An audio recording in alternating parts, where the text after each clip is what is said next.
Jake Sullivan, who will provide an update on Afghanistan and then take some of your questions. And with that, I'll turn it over to Jake. Thank you, Jen, and hello, everybody. I'm going to start with just an update in terms of the President's engagement today in engaging with his national security team, and then make a few comments broadly on the situation, and then I'll be happy to take your questions. This morning, the President spoke with his military commanders for an operational briefing on the security at the Hamid Karzai International Airport, commonly known as HKIA. He spoke with Secretary Austin, Chairman Milley, General McKenzie, Admiral Vaisley, and myself. The President was briefed that DoD personnel have now secured HKIA. HKIA is open, and U.S. military evacuation flights are taking off. Following this operational briefing with his military commanders, the President and the Vice President met by secure video conference with their national security team to hear intelligence, security, and diplomatic updates on the evolving situation in Afghanistan.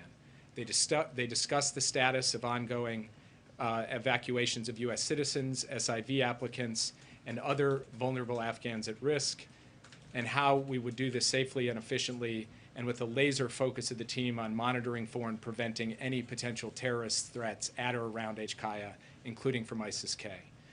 They were joined by Secretary Blinken, Secretary Austin, Chairman Milley, Director Haynes, Director Burns, myself, Ambassador Wilson, Ambassador Khalilzad, General McKenzie, and other senior officials. Just to say a few words about where we come from and where we are. I want to start by saluting our troops and our civilian personnel at the Kabul airport. I want to salute the Defense Department, the intelligence community, the State Department, the Department of Homeland Security, and especially our country team in Kabul, who have been doing incredible work under very trying circumstances. They have safely and effectively drawn down our embassy compound and retrograded our diplomatic personnel. They have now secured the airfield and are conducting flights out of the country. They are moving American citizens, as well as Afghan nationals and third country nationals. They are facilitating flights for our allies and partners to get citizens and others out of Afghanistan. These operations will continue in the coming days as we move to evacuate American citizens and Afghan nationals who worked with us, along with other vulnerable Afghans. We are engaging diplomatically at the same time with allies in regional countries and with the United Nations to address the situation in Afghanistan. We are in contact with the Taliban to ensure the safe passage of people to the airport. We are monitoring for any potential terrorist threats, as I just mentioned, including from ISIS-K. We intend to continue these operations over the coming days before completing our drawdown. When you work on any policy issue, domestic policy, foreign policy, any policy issue, the human costs and consequences loom large. And we're all contending with the human costs of these developments. The images from the past couple of days at the airport have been heartbreaking. But President Biden had to think about the human costs of the alternative path as well, which was to stay in the middle of a civil conflict in Afghanistan. There are those who argue that with 2,500 forces, the number of forces in country when President Biden took office, we could have sustained a stable, peaceful Afghanistan. That is simply wrong. The previous administration drew down from 15,000 troops to 2,500 troops. And even at 15,000, the Afghan government forces were losing ground.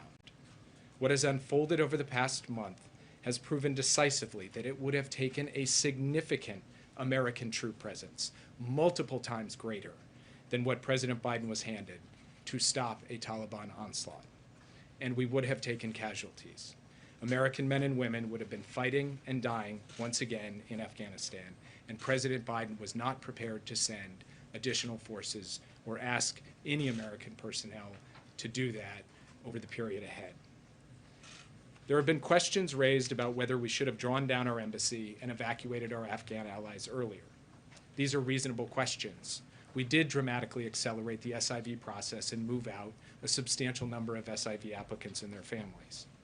But the Afghan government and its supporters, including many of the people now seeking to leave, made a passionate case that we should not conduct a mass evacuation lest we trigger a loss of confidence in the government. Now, our signaling support for the government obviously did not save the government, but this was a considered judgment.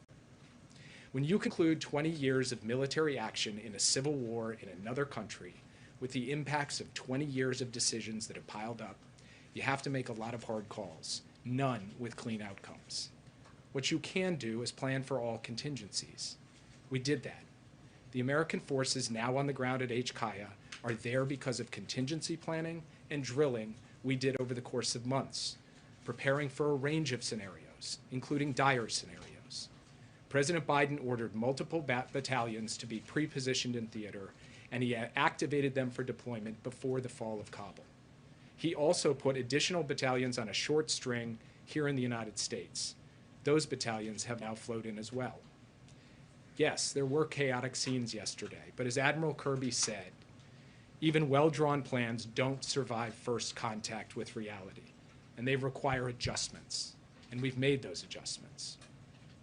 We will stay in close touch with our allies and partners in the days ahead as we contend with the immediate need to complete the evacuation mission and as we deal with the broader challenges posed by the new reality in Afghanistan. And we will remain persistently vigilant against the terrorism threat in Afghanistan and in multiple other theaters across multiple continents. We have proven in other places that we can suppress terrorism without a permanent military presence on the ground, and we intend to do exactly that in Afghanistan. And with that, I would be happy to take your questions. Yes. So I wanted to ask, the president yesterday said that the buck stops with him. I want to get an understanding of what did he mean by, what is he taking ownership of? Not just the decision to leave Afghanistan, but is he taking responsibility for the chaos that happened during the evacuations, for the decisions not to do evacuations sooner?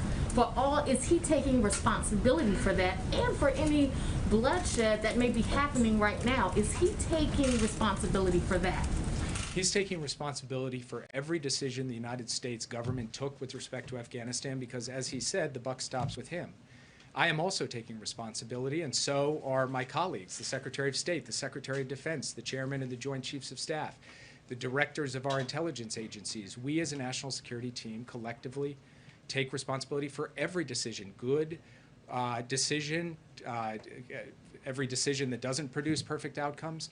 That is what responsibility is. Now, at the same time, that doesn't change the fact that there are other parties here responsible as well, who have taken actions and decisions that help lead us to where we are. So from our perspective, what we have to do now is focus on the task at hand, the mission at hand. You mentioned chaos at the airport yesterday.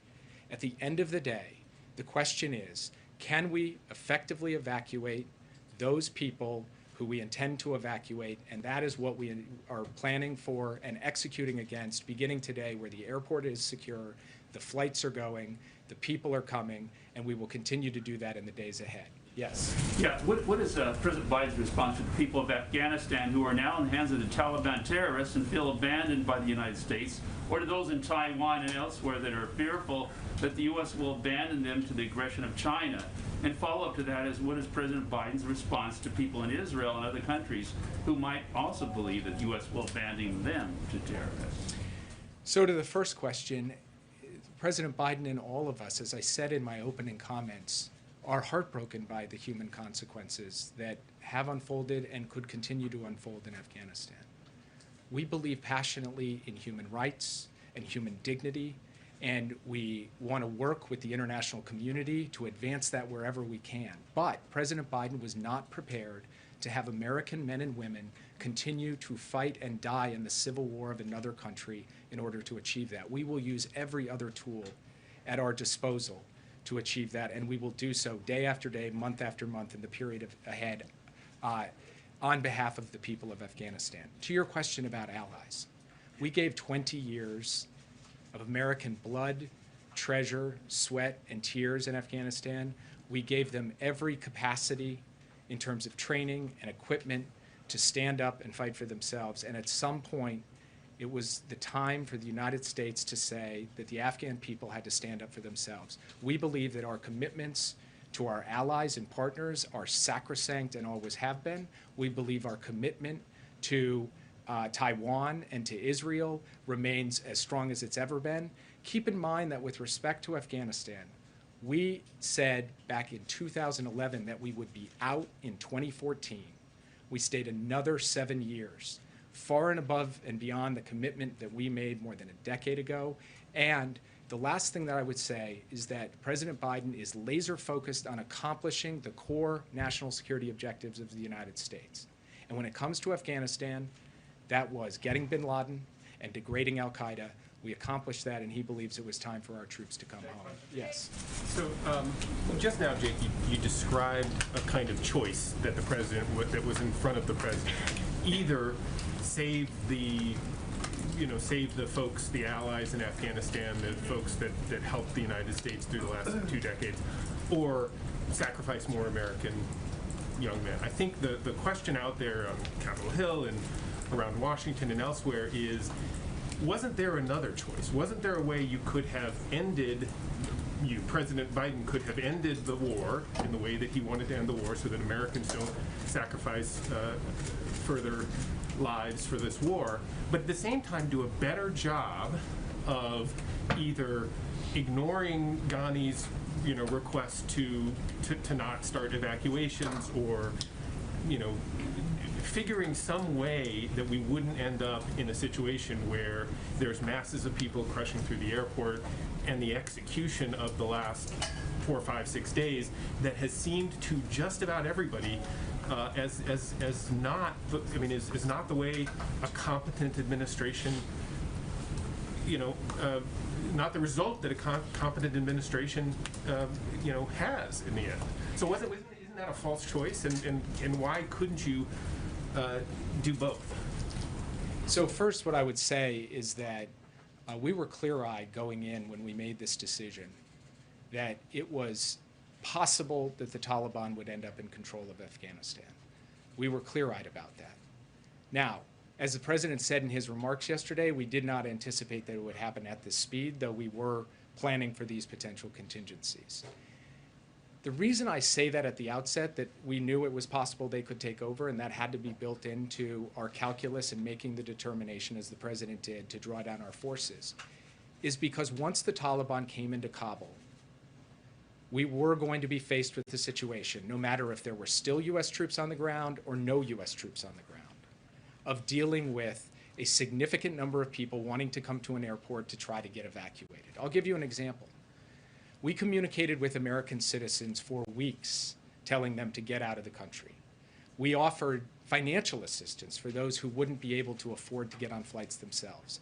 Many chose to stay right till the end, and that was their choice. We now are faced with a circumstance where we have to help evacuate those. That's our responsibility as the U.S. government. But the point I'm making is that when a civil war comes to an end with an opposing force marching on the Capitol, there are going to be scenes of chaos. There are going to be lots of people leaving the country. That is not something that can be fundamentally avoided. And so while it is a point for reasonable debate, in my view, as to how to think about the right moment to signal a complete loss of confidence in a government or not, and which is going to lead to more suffering and death or not. The fact is that we made the judgments we made based on the information we had at the time while preparing for the alternative contingency, which was having to flow in these troops to be able to get out folks in a mass evacuation. Yes? Do you believe that the mission could be completed by August 31st? As a national security advisor, what do you see the scenario on September 1st? Do you think the Taliban of 2021 are different than 2001? Do you see analogous situation to Iraq where a new terrorist organization will be born, like ISIS out of Al-Qaeda in Iraq, for example? So just on the last point, it's fairly well documented that the Taliban and ISIS-K fight one another, struggle against one another. So I do not foresee a symbiotic relationship there, though these are dynamic scenarios, so we will have to see how it plays. We are working day by day to get as many people out. So I'm not going to speculate on the timetable question that you just laid out. And then finally, on what we expect from the Taliban going forward, that is something that will have to be watched and observed over time, whether in fact they are prepared to meet their obligations to the basic human rights and human dignity of people, to the safe passage of people to the airport, to the fair and just treatment of civilians. That is something they're going to have to show. I come at this with no expectations, but only a sense that they will have to prove to the international community who they ultimately are going to end up being. Yes. Thank you, Jake. Can you tell us what is it exactly, the commitment that you have secured from the Taliban regarding the safe passage of Americans as well as the tens of thousands of vulnerable Afghans? The Taliban have informed us that they are prepared to provide the safe passage of civilians to the airport. We intend to hold them to that commitment. Do you believe them? Yes. Just for clarity on that, is there some deadline that's been set? Has the Taliban given assurances that this will go till August 31st? Is the deadline before that or after that? For clarity on what you just said. We believe that this can go till the 31st. We are talking to them about what the exact timetable is for how this will all play out. And I don't want to negotiate in public on working out the best modality to get the most people out in the most efficient way possible. I have a question about that. Yesterday, President Biden said that the United States military cannot sacrifice where there is no national interest. If the same analogous, will the U.S. withdraw troops from its allies, including South Korea? What is your comment? So the president, as he has said repeatedly, has no intention of drawing down our forces from South Korea or from Europe, where we have sustained troop presences for a very long time, not in the middle of a civil war, but to deal with the potential of an external enemy and to protect our ally against that external enemy. So it is a fundamentally different kind of situation from the one we are presented with in Afghanistan. Thank you. The president yesterday said the situation in Afghanistan unfolded more quickly than anticipated. You said it yourself just a few moments ago. But numerous officials have told ABC that there were key intelligence assessments warning the Taliban could overwhelm the country and take the capital within weeks. Did the White House disregard that intelligence and push ahead? I'm not actually familiar with the intelligence assessments you're describing, but I also don't want to get into specific intelligence products. And one thing I will not do from this podium or anywhere else is talk about what a different component of the interagency did or didn't do, because from my perspective, we are one team with one mission trying to execute and do so in the best interests of our interests and values. So I will leave it at that. If that mission is not complete by August 31st, and there are Americans and Afghan allies who remain there, will U.S. troops stay until everyone is out, or will they leave? So I'm not going to comment on hypotheticals. What I'm going to do is stay focused on the task at hand, which is getting as many people out as rapidly as possible, and we will take that day by day. So you can't commit to bringing back every American. There's a large number of Christian missionaries and aid workers that are particularly vulnerable because they're known to be Christians. Is there any plan to get them to the airport and get them out? We are working with a variety of different types of groups, journalists, aid workers, NGO workers, and so forth, to help facilitate their departure from the country. Yes. Talk about these contingency plans. The President of the United States left the White House on Friday. When did your administration know that another 6,000 troops were going to be needed for this withdrawal? So on Wednesday evening, the President convened the principals, this is last Wednesday evening, to discuss the deteriorating situation on the ground in Afghanistan. He posed the question as to whether we had to flow more forces in from the point of view of a contingency to draw down our embassy and to secure evacuation. Thursday morning, he gave the order to begin flowing those forces in.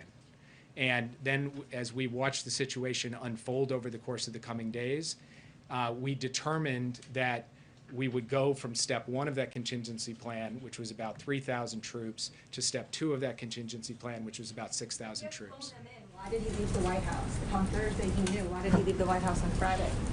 The President worked throughout the entire weekend. I was intimately familiar with his working habits over the course of the weekend because I was on the phone with him constantly. Secretary Austin was on the phone with him, Chairman Milley, Secretary Blinken, the team in country.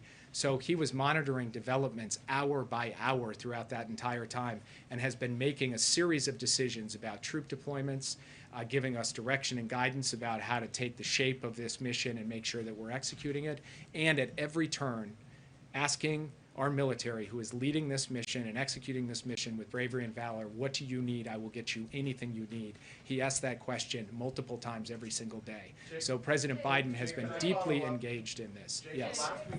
Jake. Sorry, there's a lot of anger in Australia this morning about the way this has played out. We've got citizens and then of course so many Afghans who have helped the Australian forces and helping the US mission over the past 20 years. Does the administration accept some responsibility, or perhaps what would be your response to those people who are trapped and some are fearing execution because of the exit strategy, or perhaps lack of competent exit strategy? We do take some responsibility for our allies and partners in Afghanistan. In fact, as I said in my opening comments, we are working to facilitate flights and have already done so for countries that have lined them up and gotten their citizens to the airport. And we'll be eager to work with Australia to help get out Australian citizens and other individuals who the Australians would like to see get out. Yes. Jake, what do you say to the next generation of Afghan women and children, young girls who face fundamentally different human rights moving forward? I say that truly, deeply, my heart goes out to Afghan women and girls in the country today under the Taliban. We've seen what they've done before. And that's a very hard thing for any of us to face. But this wasn't a choice just between saving those women and girls and not saving those women and girls. The alternative choice had its own set of human costs and consequences, as I said. And those human costs and consequences would have involved a substantial ramp-up of American participation in a civil war with more loss of life, more bloodshed, families here in the United States who would be asking a different form of the question you just asked. These are the choices a president has to make. And it doesn't mean, because we don't have forces in that country, that we're not going to fight on behalf of women and girls and human rights and human dignity. We are. We do. In many other countries where we don't have active military participation. And we'll do it in Afghanistan too. And we will attempt to use every measure of tool and influence we have, along with our international allies and partners, to alleviate the burden that those women and girls will face in the days ahead. We are absolutely, resolutely committed to that. Yes. Do you recognize the Taliban as the legitimate governing power in Afghanistan now? Right now, there is a chaotic situation in Kabul where we don't even have the establishment of a governing authority, so it would be really premature to address that question. Ultimately, it's going to be up to the Taliban to show the rest of the world who they are and how they intend to proceed. The track record has not been good, but it's premature to address that question at this point. Yes. You said that the Taliban has committed to safe passage to the airport, but our reporting is that they've set up checkpoints outside the airport. People are being beaten and whipped when they try and cross these checkpoints, and that some of the evacuation flights are leaving nearly empty as a result. What assurances do you have specifically about these checkpoints, and when do you expect them to stop doing this? So two things about that. First, the earliest evacuation flights in any evacuation tend not to have every seat filled, because the process of getting any evacuation underway has a throughput issue. So we believe that that is being resolved with each successive flight, and we will be putting 300 passengers on your average military cargo plane heading out of the country, one after another, hot onloading and hot offloading. Second, in terms of people being turned away, by and large, what we have found is that people have been able to get to the airport. In fact, very large numbers of people have been able to get to the airport and present themselves. There have been instances where we have received reports of people being turned away or pushed back or even beaten.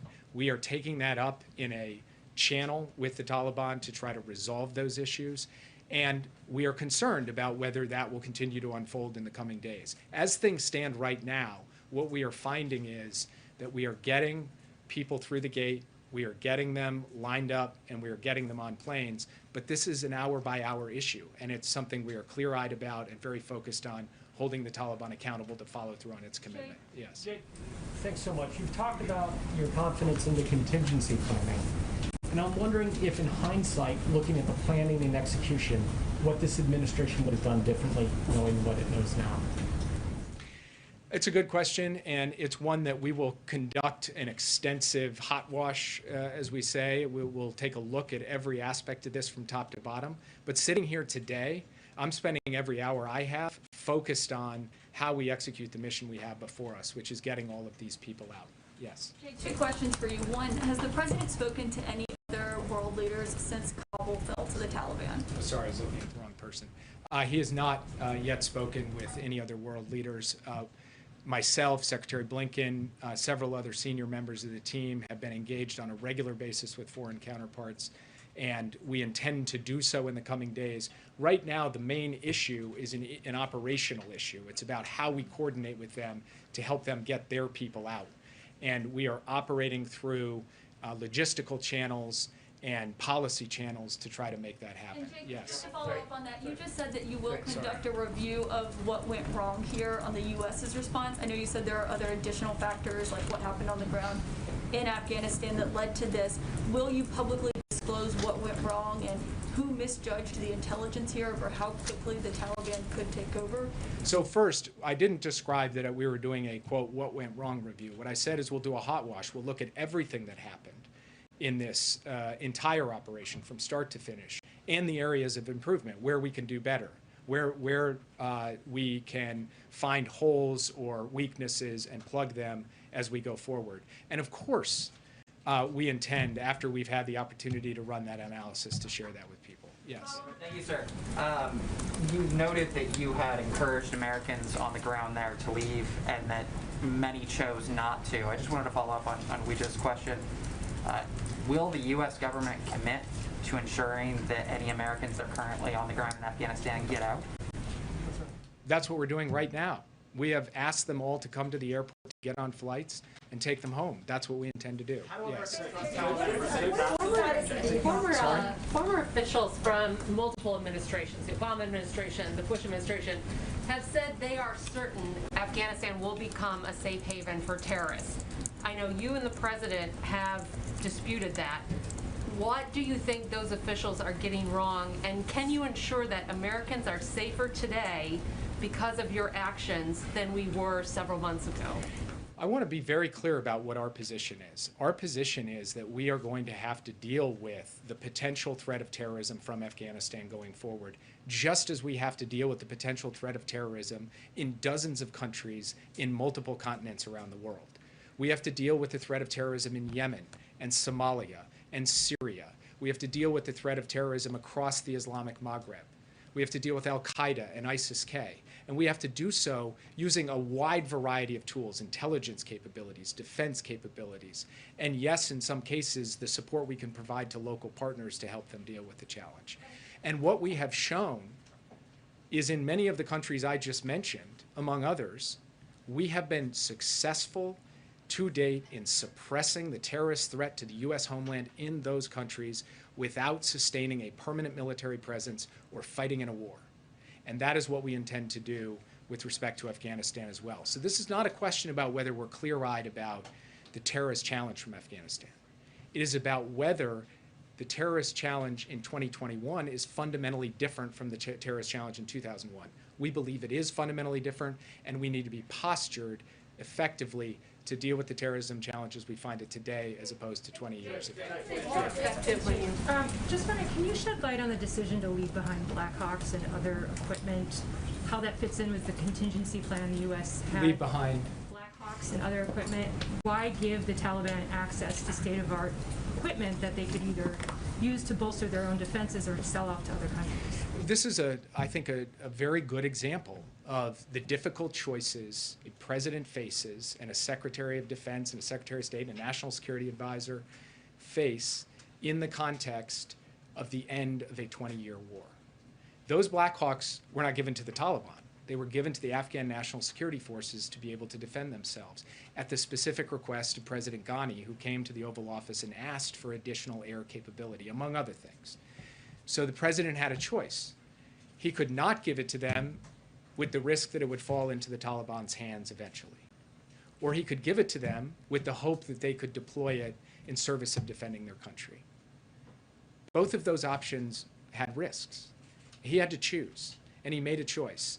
And from the point of view of that, particular narrow example to a much wider range of examples that we contend with. At the end of the day, what the president has focused on all the way through here is trying to take the information that's been presented to him, the risks, costs, and benefits, and make decisions that were in the best national security interests of the American people. He has tried to do that. He talked about that at length yesterday. And from that perspective, he believes the decision he made in this context was the right decision. Yes. Thank you. The president has not been shy about undoing many of the previous president's policies, many of them. Why not undo this one, particularly since the Taliban have abrogated already what they agreed to back in Doha with President Trump? You're referring to the agreement that President Trump made with the Taliban in February of 2020, which set a deadline, be out by May 1st, 2021. Walking away from that was not just kind of a cost-free proposition for the United States. On May 2nd, the Taliban offensive was going to start. The Taliban onslaught was going to happen. And the question facing the president was, would increasing numbers of American troops be in the teeth of that offensive, or would we draw it down and try and give all the capabilities necessary for the Afghan government and the Afghan army to step up to that? That is the decision that he took. That is the situation that he was placed in with a mere 2,500 troops in country when he took over. This was a choice between dramatically ramping up forces to fight or drawing them down to end our military involvement, and that's the choice that he made. Yes. Jake, the president said yesterday that he urged Afghan leaders to engage in diplomacy and seek a political settlement with the Taliban, but, quote, this advice was flatly refused. Does the president feel he had a willing partner in President Ghani? Look, I would just say the president was reporting the facts as they unfolded. I'm not going to characterize anything about President Ghani at this point, who is no longer a factor in Afghanistan, and I don't think there's much merit in me weighing in more deeply on him. Yes. Mr. Sullivan, sorry to labour the point here, but we're speaking to Afghan citizens who supported the American mission in Afghanistan, who are now terrified for their lives. Can you confirm that when it gets to August 31st and your troops leave, will you abandon them or will you stay and save them? Our plan is to safely evacuate the people who worked with the United States, who are eligible for special immigrant visas, which is a generous program set up on a bipartisan basis by our Congress. We have identified those individuals and families. We are making provision to have them come to the airport and get on evacuation flights out of the country. That is what we are going to do between now and the end of the month. Yes. Thank you, Jake. One question, going back to President Ghani. Have any top officials of the Afghani government, the former Afghani government, made requests for asylum in the United States? And would President Ghani and Vice President Abdullah, among others, be welcome in the U.S.? I'm not familiar with any such requests, and I'm not going to get into hypotheticals. Yes. Thanks, Jake. With the president at Camp David, can we, the American people, expect to hear from him in the coming days as the operation to get people out continues? I'll leave it to Jen to answer that, but yes, you will hear from him in the coming days. Yes. President, thanks for taking my question. President Biden was expected to repair the damage caused by the previous administration to the NATO. The way the withdrawal was carried out added new strength to the alliance. How severe is this damage, and what you would tell your allies? President Biden has a long and deep history of solidarity and commitment to the NATO alliance. His commitment to Article 5 is rock solid and sacrosanct. We just had a very successful NATO summit where we committed to a new strategic concept and a new way forward on the emerging threats we're going to face. He believes in his personal bonds with the leaders of NATO, and he believes in the institutional bonds between the United States and NATO. And I would just note also that our Secretary of State and our Secretary of Defense went to repeated ministerial meetings at NATO for consultations on this decision, and ultimately secured an agreement of the North Atlantic Council for it to be carried out along the timetable that was laid out. All of the allies signed up to that. What the president also committed to was making sure that every last NATO troop on the ground in Afghanistan and there were more NATO troops in Afghanistan than American troops when Joe Biden took office, would get out safely and securely without incurring a single casualty, and he executed that. And then finally, he's committed to facilitating the flights of our NATO allies and partners to get their civilians out and to get others out. And he is in the process of doing that. In fact, planes from NATO countries have landed and taken off with their personnel over the course of the past 24 hours. I think your previous answers are not enough to assure U.S. allies and partners, because first Korean War broke out as a civil war. If the United States commit only to places that without civil war, how can you ensure allies that the United States will defend them in a crisis that can describe as a civil war? For example, if the People's Republic of China attacks Taiwan, the Chinese can argue that it is a civil war among the Chinese, and how can you justify the U.S. involvement in Taiwan and South Korea? And I also understand the United States did not want to make a sacrifice, but at the same time, leadership requires a sacrifice. And how can you just claim to be a global leader without making sacrifice? So I want to start where your question ended, because the United States made an extraordinary sacrifice in Afghanistan. 2,448 Americans lost their lives in Afghanistan. Tens of thousands of Americans were injured in the war in Afghanistan over 20 years, trying to help that country stand up and being able to defend itself. The United States spent more than $1 trillion of its resources in Afghanistan. The amount of sacrifice and solidarity and commitment to Afghanistan, to trying to give it a chance, was immense. And it wasn't just the United States. Many other countries joined us and had their own sacrifice. Excuse me, let me just finish answering the question. And so the idea that there was a lack of sacrifice on the part of the American people is belied by the rows of headstones over at Arlington National Cemetery, where people have come home. When it comes to Taiwan, it is a fundamentally different question in a different context. And so from our perspective, what we need to focus on, well, I'm sorry, if I'll take the next question if you won't let me answer. Yeah. So what's your take on the conference earlier by the Taliban, especially the comments that they made about protecting women's rights? Do you have any trust in the fact that they're going to hold up to it? Like I've said all along, this is not about trust. This is about verify. And we'll see what the Taliban end up doing in the days and weeks ahead. And when I say we, I mean the entire international community. Yes. The Biden administration has talked a lot about evacuating American and Afghan who helped the U.S. in the war, but there were many foreign nationals, including many Africans who were there. What's the administration doing to evacuate them safely? So the United States is also focused on helping third country nationals get out of the country safely. Yes. Back in the spring, you and several administration officials committed that civilian and humanitarian aid would continue into Afghanistan. Now that the Taliban has taken over the government, does that just completely stop? Is there a possibility that that would restart at some point?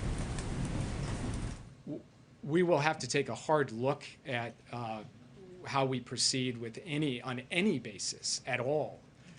And as I said to one of your colleagues earlier, it's premature to answer those questions. That's something we will have to take a look at after we get through the immediate task of this mission. Yeah, at the back. What is the status of the Afghan security forces and the U.S. relationship with them? I'm sorry, can you repeat the question? The Afghan security forces and the U.S. relationship with them. The Afghan security forces appear to have essentially, no longer operate as a coherent entity.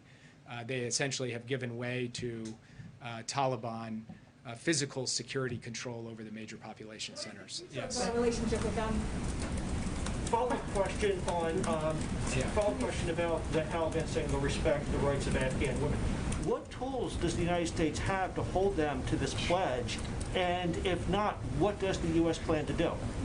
So standing here today, I am not going to go into the full panoply of things that we can do, but there are obviously issues related to sanctions to marshaling international condemnation and isolation, and other steps as well. But the reason I don't want to go into great detail on it is I want to be able to have our team communicate directly to the Taliban both what the costs and disincentives are for certain types of action and what our expectations are. That is a conversation that we will intend to have, and I think many other countries, including like-minded allies and partners, will be having that as well. Yes. Thank you, sir.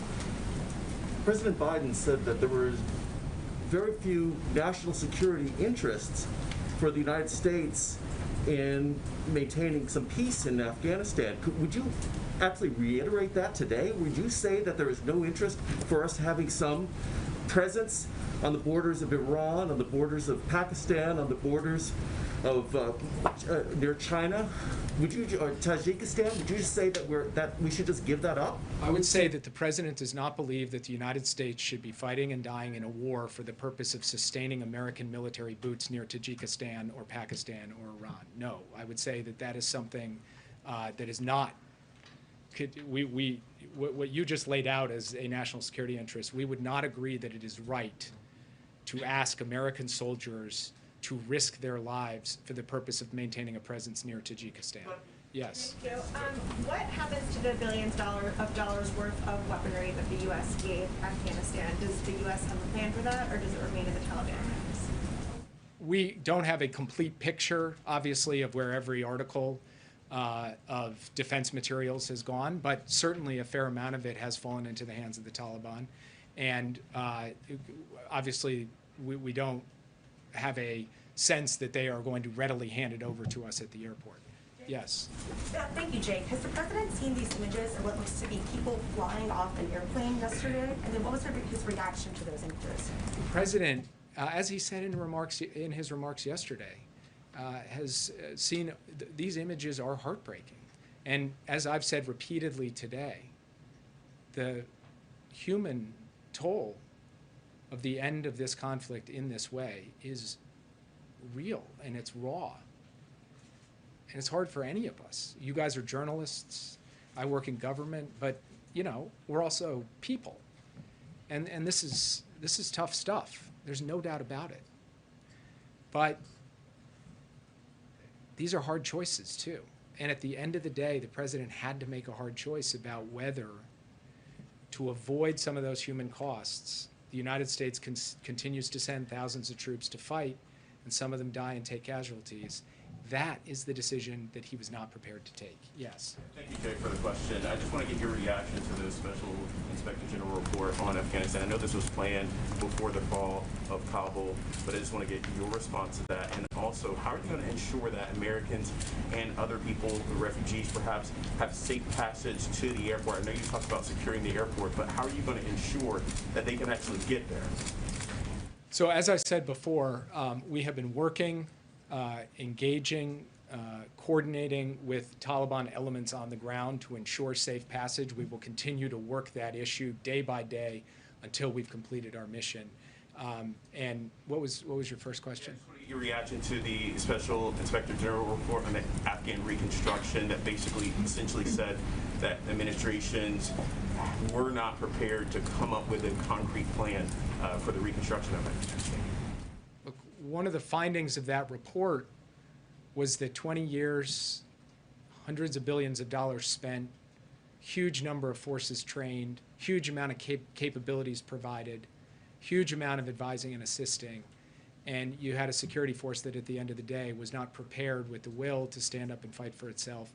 And that is the collection of decisions taken over the course of many years. Yes. Jake, thank you. While we have you, can you address the situation in Haiti? 2 questions regarding that. Will a U.S. military presence be necessary to secure the road between Port-au-Prince and the disaster zone for humanitarian aid? And then secondly, does the earthquake in Haiti affect the administration's view that elections should be held there this year? So on the second question, it's too early to tell what the impact on the political process of the earthquake is. We are in the process of assessing that.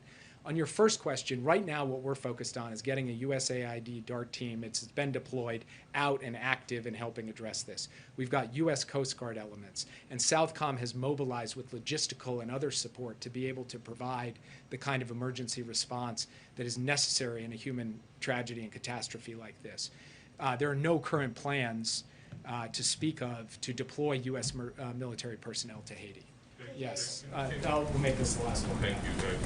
You said it's too early to say whether the U.S. will recognize the Taliban as the government of Afghanistan. Are there any steps you're taking in the meantime around sanctions or foreign currencies or anything? Is there a chance that if they do take power, that they'd be able to tap into quite a fair bit of money that the U.S. might want to head off the possibility of? Are there any steps you're taking in that regard, sort of preventatively, I suppose? We're working on those options right now. I don't want to get ahead of the president's decision making on them, and I'll leave it at that. If you are working on those options, doesn't then that speak to a doubt that you might ever recognize them? If you don't ever recognize them, how can you ensure that the president's promise of aid continuing to the Afghan people will be enacted?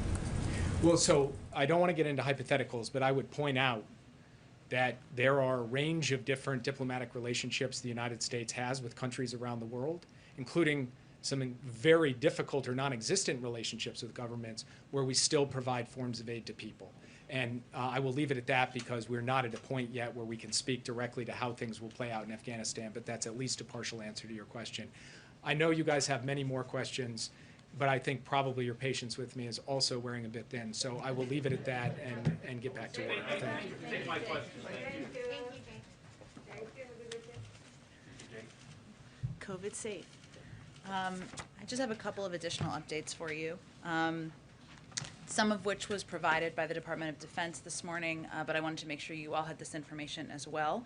As you may have seen, the airport, as Jake noted, is currently open for military flight operations as well as limited commercial flight operations. And throughout the night, 9 C-17s arrived, delivering equipment and approximately 1,000 troops. Additionally, 7 C-17s have departed. These flights lifted approximately 700 to 800 passengers, and we can confirm 165 of these passengers are American citizens. The rest are a mix of SIV applicants and third country nationals.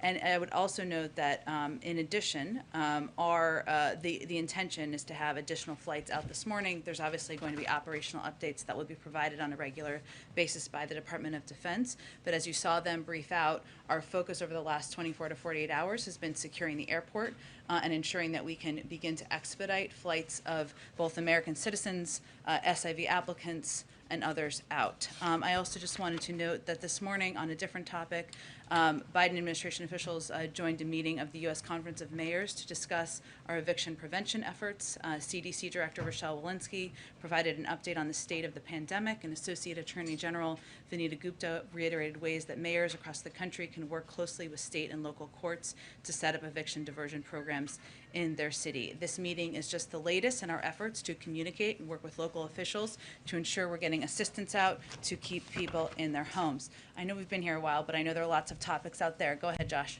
Thanks, Jen. With regard to the booster shots, how many shots does the U.S. have available for boosters? And will supplying boosters have any impact on U.S. vaccine donations around the world? So let me first note that tomorrow the COVID-19 team and our health and medical experts will host a briefing and we'll discuss next steps as it relates to boosters. I would also note for your planning that you can expect to hear from the President on this topic as well following their briefing. So I will leave it to them to provide additional details and to answer what I know are your good questions about data and an understanding of what leads to decisions along those lines. On the supply component of that, I'm sure they will address that, Josh, but one of the things we have said repeatedly, and I will note, I said back in May, Jeff Zients said again in July, is that part of our operational focus was ensuring we had enough supply to provide booster shots should that be a decision made by the FDA. So that has been in our planning processes for months now, and certainly we've planned for this contingency and we'll wait for a formal announcement. Does the President plan and the First Lady plan to get booster shots? Certainly, if they are recommended, once a formal announcement or briefing is done, they will certainly plan to follow the guidelines, of course. What's the rest of his week look like? Like he's up at Camp David now. Is he still going to Wilmington? What's the schedule? Well, I think Rachel asked this earlier, so the president will return to the White House. I don't have an exact time for you, but tomorrow he will both be doing an interview with George Stephanopoulos for ABC, and he will also, where he will, of course, I'm certain, be speaking to the situation on the ground in Afghanistan. He'll also be delivering some remarks on COVID as well.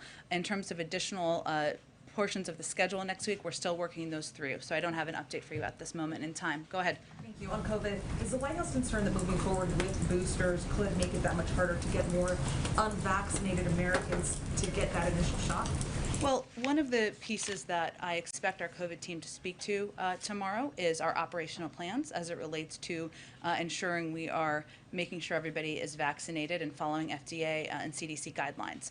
I think what you can expect to hear from them is that we are going to follow some of the best practices we have used to date, which is providing access, providing information, and right now we're in a place where we are focused on providing access, of course, to vaccines around the country and communities around the country through a range of mechanisms. So we're actually at an easier operational point in this regard than we were several months ago. But yes, we understand it's going to take a significant operational focus, educational focus, and PR focus to get the information out once it's finalized. Thank you. And one more on Afghanistan. Has the president or any administration official been in contact with former Afghanistan President Ghani? Not that I'm aware of.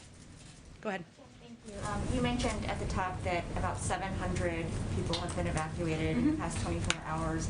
Pentagon officials, including Press Secretary John Kirby, expect that number to increase to 5,000 to 9,000 a day. Can you talk about what needs to happen between now and then to ramp the number up, and when you expect to hit it? Sure, Wijan, it's a good question. I think what I had been referring to just a few minutes ago was the fact that our focus has been on securing not just the perimeter of the airport, but also operational capacity at the airport, which of course is a Department of Defense operation they're overseeing in coordination with the State Department. And so because we've had success in that regard, we are hopeful and expect to expedite additional flights out. So that was not the place where we were at this time yesterday, and given we've made progress in this regard, we are hopeful to increase the number of people, American citizens, SIV applicants, and others that we can get out of the country.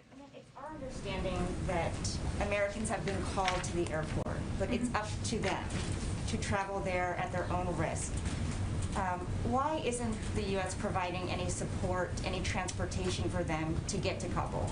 Well, I would just go back to what our National Security Advisor discussed as it relates to the Taliban and discussions with them about safe passage for people who are coming to the airport. We've also seen, I don't have an exact number for you, I'm sure the Department of Defense and State Department can provide that, but a large number of American citizens and others making their way successfully to the airport over the course of the last 24 hours. Just one more. I know we all tried to ask Jake this question, but can you offer any guarantee to the Americans and Afghan allies that if they remain there past the end of the month, U.S. troops will help them evacuate past the end of the month? Weija, our focus right now is on doing the work at hand and on the task at hand, and that is day by day getting as many American citizens, as many SIV applicants, as many members of a vulnerable population who are eligible to be evacuated to the airport and out on planes. And we're going to do that in an expeditious fashion. That is the focus of the President,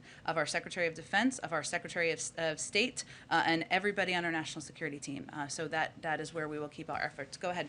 Thank you. There's been some criticism from Democratic lawmakers on Capitol Hill, Mark Warner, Bob Menendez saying, I'm disappointed that the Biden administration clearly did not accurately assess the implications of a rapid withdrawal. What is the White House's response to those lawmakers? Well, I would first say that we did assess early on, when the President asked for a clear-eyed assessment, that there would be impacts and there would be consequences of making the choice he made. He also acknowledged yesterday, and I would just reiterate, that this did happen more rapidly than we anticipated here, than anyone anticipated. I think that accounts for members of Congress and people who are on the ground in Afghanistan. And what our effort is now is focused on moving as many people out as we can from the country. But I would also note and reiterate to anyone who's a critic that any president has to make difficult choices as commander-in-chief, as Jake Sullivan just said. And the president made the choice that he was not going to ask U.S. men and women, servicemen and women, to fight a war that the Afghans were not willing to fight for themselves. It does not mean there aren't going to be impacts that are gut-wrenching, that are heart-wrenching, that we're all watching transpire over the last couple of days. But these are the difficult choices you have to make as commander-in-chief, and that's the choice he made. And does he still have confidence in his intelligence teams?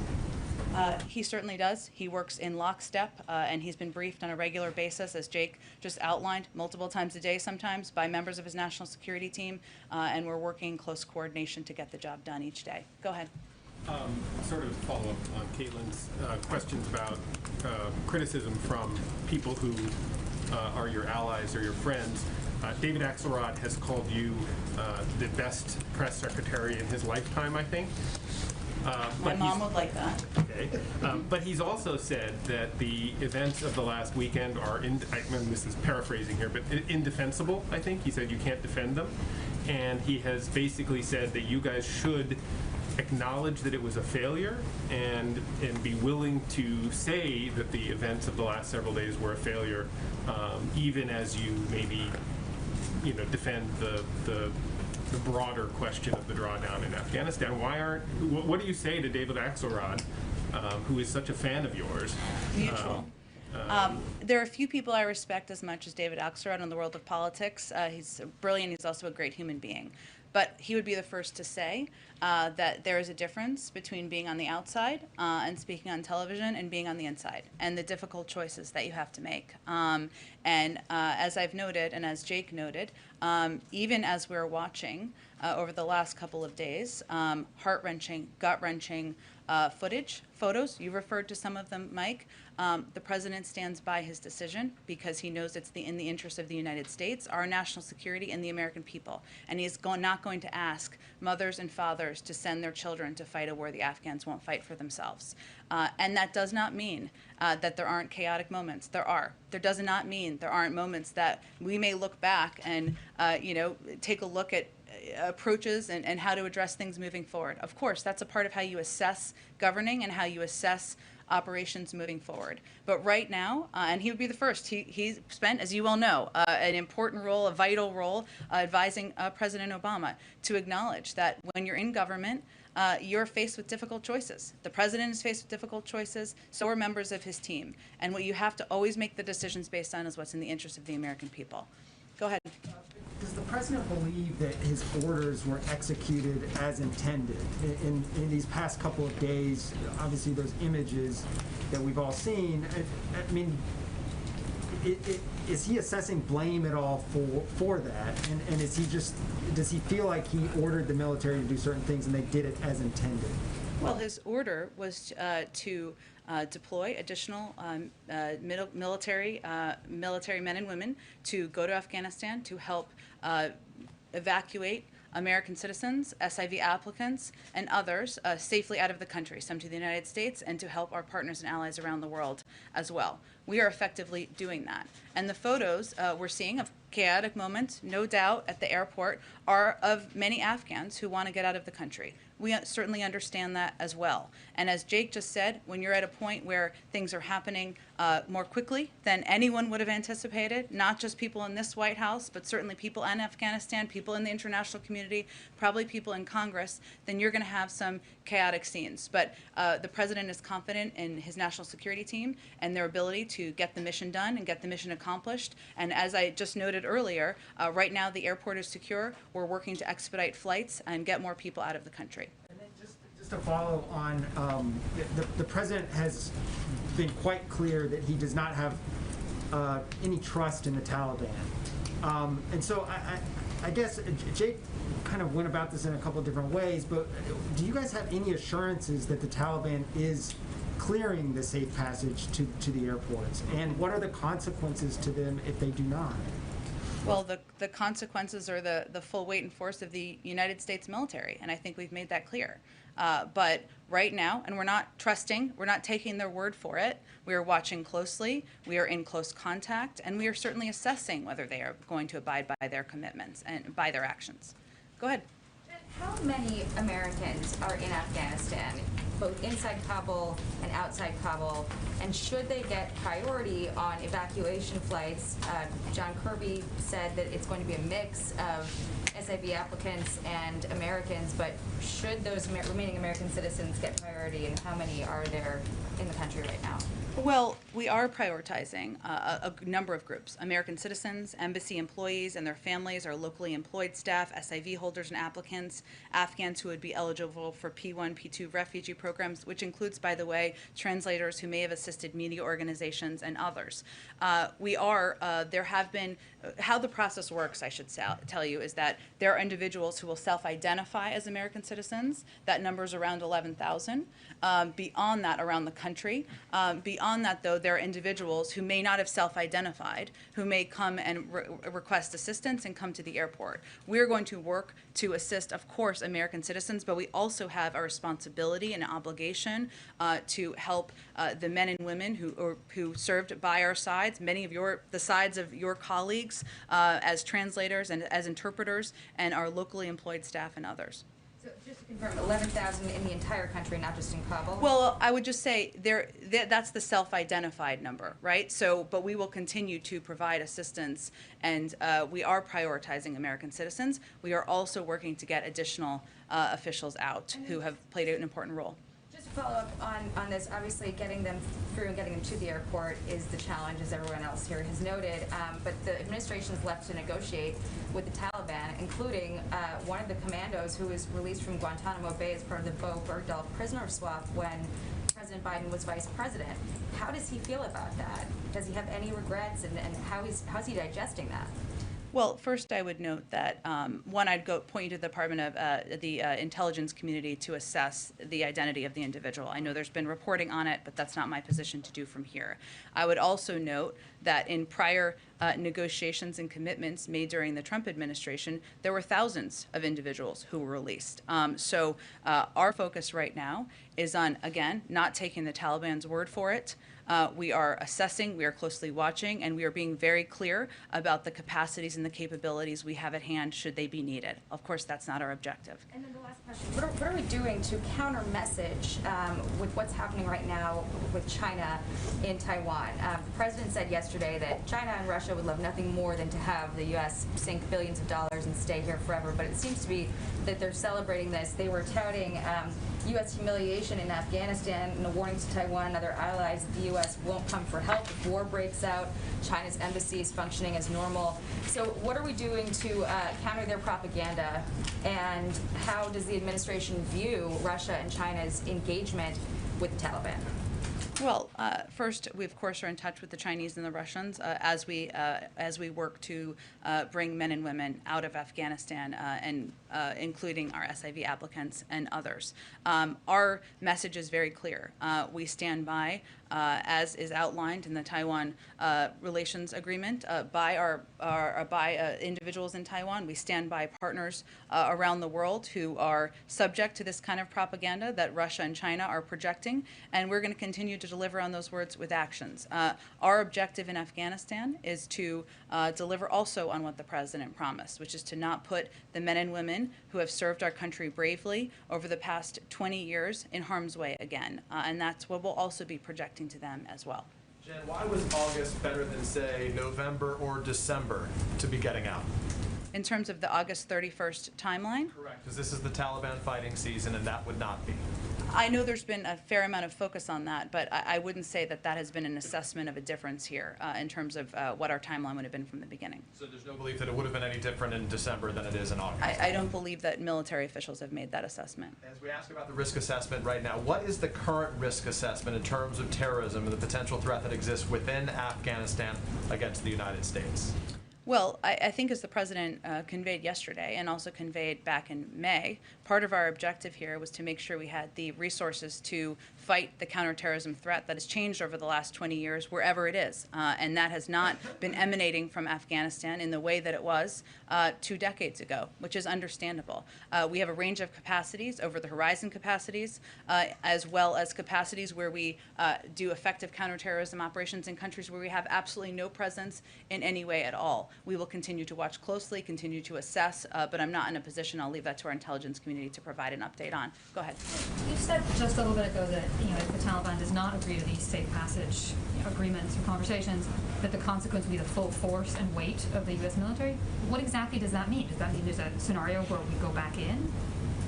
That means that we have been clear, and I think my colleagues at the Defense Department have also conveyed this, that we have our own capacity, military capacity from here. Obviously, we have worked with them to ensure safe passage. That's where our objective is. I'm not going to outline or detail it further. You said, the administration said that the evacuation efforts were stalled in part because some Afghans did not want to leave earlier, they wanted to stay. Do you have any specifics on this population? Exactly how many Afghan allies are we talking about who were eligible to leave but chose to remain?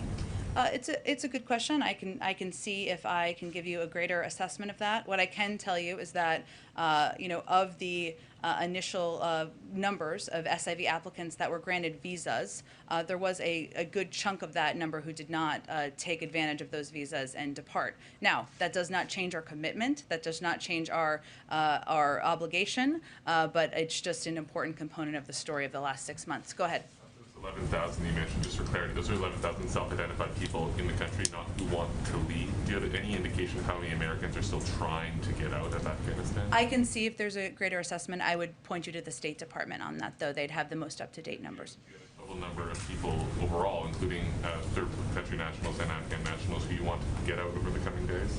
Again, there are a number of prioritized programs. I think we've given out some numbers in terms of, if you look at SIV applicants, we have about 22,000 spots at military bases here, an additional 8,000 in third countries. Obviously, we're going to work to assess and make sure we get, and we work to get as many people out as possible who are eligible for those programs, as well as, of course, separately, American citizens. But I don't have a number or an update for you on the total.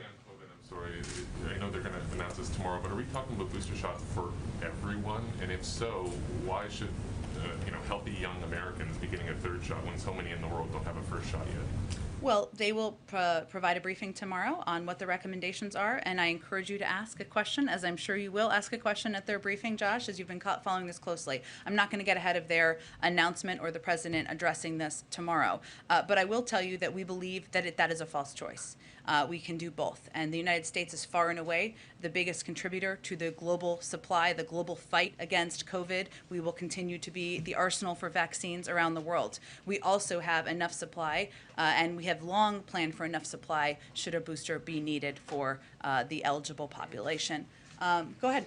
Thanks, Jen. The National Security Advisor said when a civil war comes to an end with an opposing force marching on the ground, there's going to be scenes of chaos. There's going to be lots of people leaving the country. But my question is, why didn't you have a better plan to secure the airport? How could you not anticipate crowds of people rushing the tarmac and overwhelming limited security if there was a contingency plan in place? Well, first I'd note something that Jake Sullivan said and John Kirby said, which is, and I'll probably butcher their iteration of it, but basically the best laid plans require adjustment when you get on the ground and see what the situation on the ground is. We have secured the airport in a short period of time. There were initial scenes of chaos, but that has been a priority, and we have accomplished that task. Now our focus is on getting planes in and getting American citizens, SIV applicants, our locally employed staff, some of your colleagues out of the country. But we did effectively do that thanks to the hard work of the men and women on the ground from the State Department and the Defense Department over the last 24 to 48 hours. Okay. Oh, I called on you, so let me do one more. Thank you. Just two quick questions. I want to follow up. Jake said that the president had not spoken to any other world leaders yet. Why is that? Jake also said that our focus right now has been on operational efforts, which includes coordination at a lower level than leaders and heads of state. And that is our focus on working with third countries to help get their citizens out, or of course working with others on the ground to get vulnerable populations out. That's where the focus is at hand right now. And if there is a benefit in the president picking up the phone and calling world leader, he will certainly do that, and I expect he will do that in the coming days. Thanks so much, everyone. Have a great day.